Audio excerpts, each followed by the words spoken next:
Who said secular is normal?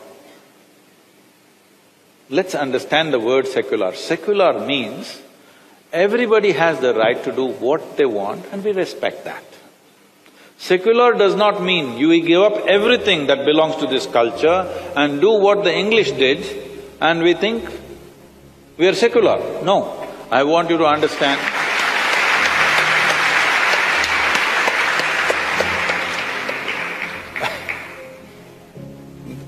I want you to understand, even today in United States of America or UK, from where we think we imported our democracy,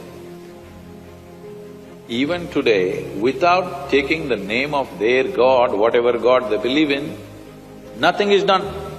President takes oath in the name of God, not in India. In India, we take oath in the name of the constitution. This is an incident that happened that Advaniji shared in public. He was saying, when he was just an MP and all the MPs were invited to UK, and one of the events was a dinner with the Queen. Advaniji was sitting next to Siddharth Shankar Ray, who is no more, I think. And everybody is assembled, Queen is sat down, Prime Minister sitting down, dinner is served, but everybody is waiting. So Siddharth Shankar Ray is hungry, he asks Advani, "What's happening? What are we waiting for? Queen is here, Prime Minister is here, why don't we eat?" So Advani told him, "This is not India, this is UK. The priest has to come and bless the food. Till then you can't eat it." I'm saying, we are misunderstanding secularism as a way of become irreverent towards everything.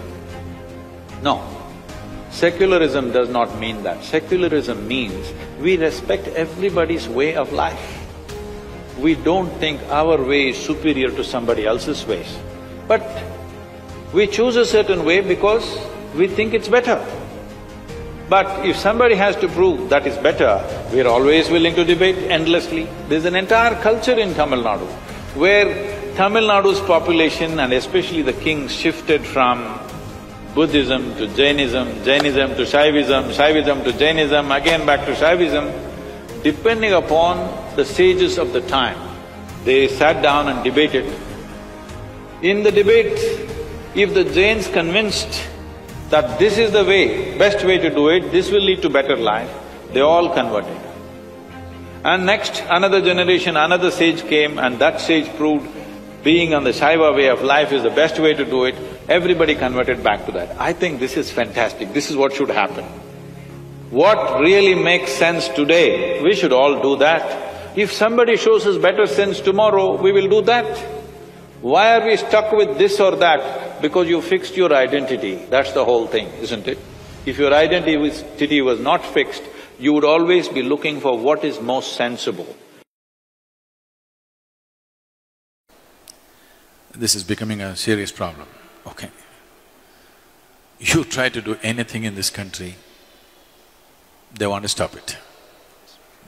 You want to build a dam, there's a protest. You want a nuclear project, there's a protest.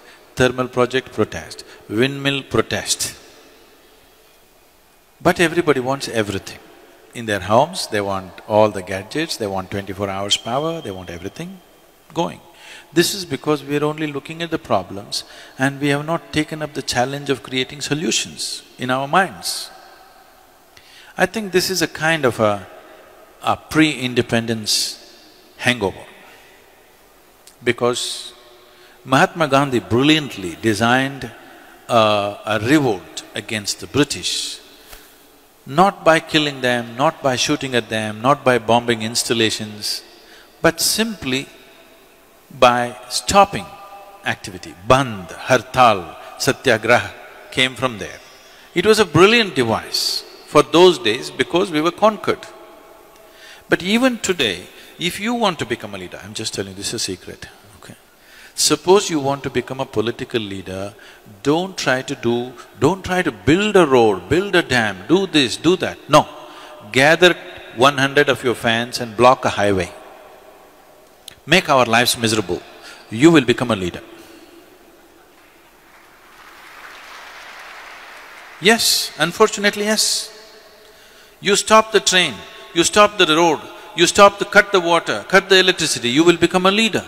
If you make something happen, you will get ignored, of course. Making the nation go and making the nation stop are two different kinds of technologies. Mahatma Gandhi mastered the art of making the nation stop, and it was contextually the right thing to do for those times, because we were being ruled by somebody else. But we are still doing the same thing. State governments are demanding that they must have a right to call for a bandh. Bandh means closure. I cannot understand how an administration can call for a bandh but they're actually saying it's their right to call for a bandh. Close down something and you'll rise in your prominence. This must change. We should never identify people who stop something in this country as leaders. This must be done by all the citizens.